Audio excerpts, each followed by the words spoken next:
Hey guys, welcome back to our biology lesson with me, teacher Tisha. Today we are going to look at chapter cell division together, and I need you to pay attention for this topic because you do not want to miss anything in this video. So without further ado, let's get into our lesson. In cell division chapter, you need to know about cell cycle first.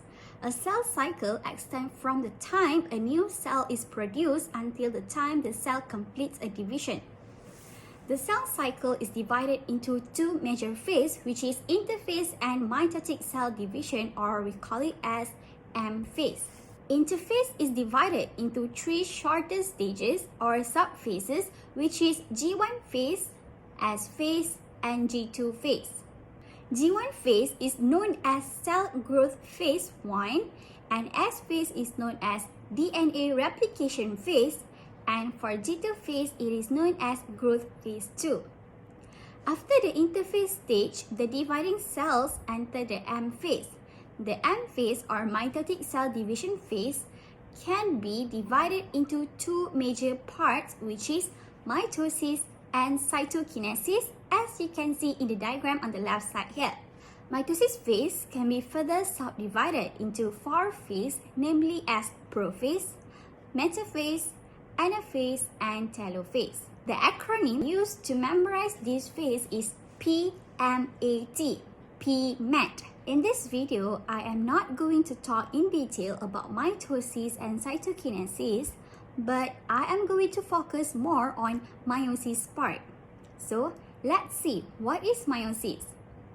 Meiosis is a process of nuclear division that reduces the number of half chromosomes in daughter cells to half of the parent cell. Meiosis produces haploid gametes, which is N, because they contain half the number of chromosomes of the parent cells, which is 2N.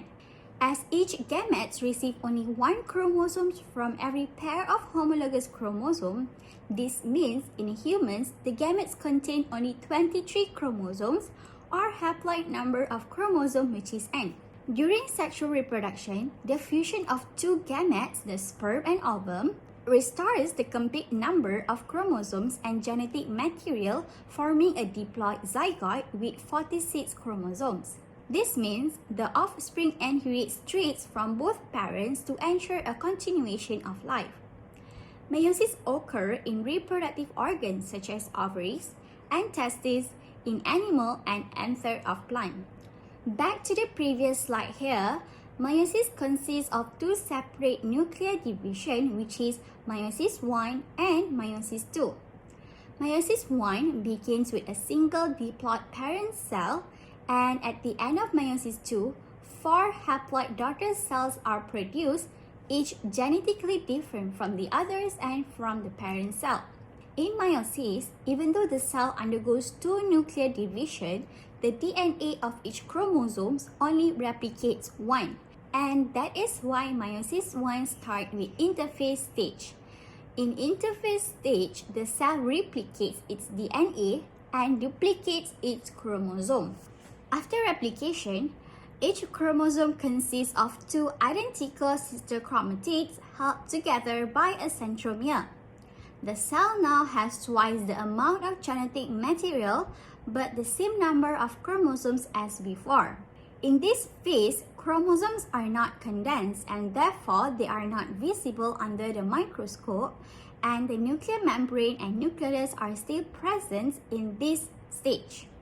After interphase, meiosis process continues with prophase 1, where the chromosomes start to condense. They become shorter, thicker, and clearly visible.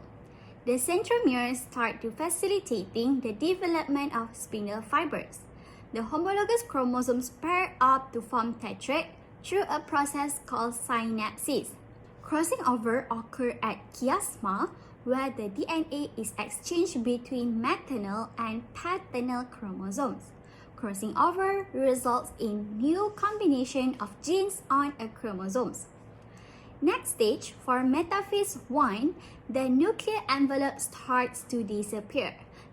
The centromeres have gone to the opposite sides of the cell, and the homologous chromosomes are lined up side by side in pairs around the equator.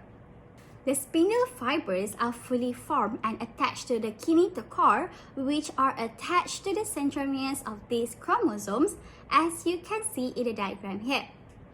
For stage anaphase 1, the chromosomes in each homologous pairs are separated and moved to the opposite poles of the cell. Each chromosome still consists of two sister chromatids which move as single unit. This means that each member of the homologous chromosome is attached to spindle fibers that pull them towards the opposite poles. At the end of anaphase 1, each pole has only two chromosomes. And for the last stage in meiosis 1 is telophase 1, where the spindle fibers disappear and the nuclear membrane and also nucleus reform around each cell. Then cytokinesis process occurs simultaneously with telophase 1, resulting in two haploid daughter cells are produced. And we are done with stages in meiosis 1. Now, let's take a look at stages in meiosis 2. Meiosis 2 starts with a prophase 2 stage where the nucleolus and nuclear membrane disintegrate again. Then the spindle fibers reform in each daughter cells and the centriole will replicate and move to the opposite poles. Second stage in meiosis 2 is metaphase 2, where the chromosome line up during this stage and the chromosome migrated to the two poles of the cell where each sister chromatid attached to a spindle fibers at the centromere. Next stage is anaphase 2, where at this stage the chromosomes divide with their centromeres separated. The sister chromatids of each chromosomes are now individual chromosomes and the spindle fiber pulls the two sister chromatids to the opposite poles. And for the last stage in meiosis 2 is telophase 2. In this stage, finally, the nucleolus and nuclear membrane reform and the spindle fiber break down or disappear. Then, cytokinesis occurs and separates the haploid daughter cell to produce 4 daughter cells. Then, these haploid cells becomes gametes. And that is the end of the stage in meiosis. Now, let's talk about the importance of meiosis. Firstly, meiosis ensures that the diploid number of chromosomes is maintained from one generation to the next. Second, meiosis provides for genetic variation which occurs from one generation to the next. Next, meiosis leads to genetic recombination in two key events which occur during meiosis 1.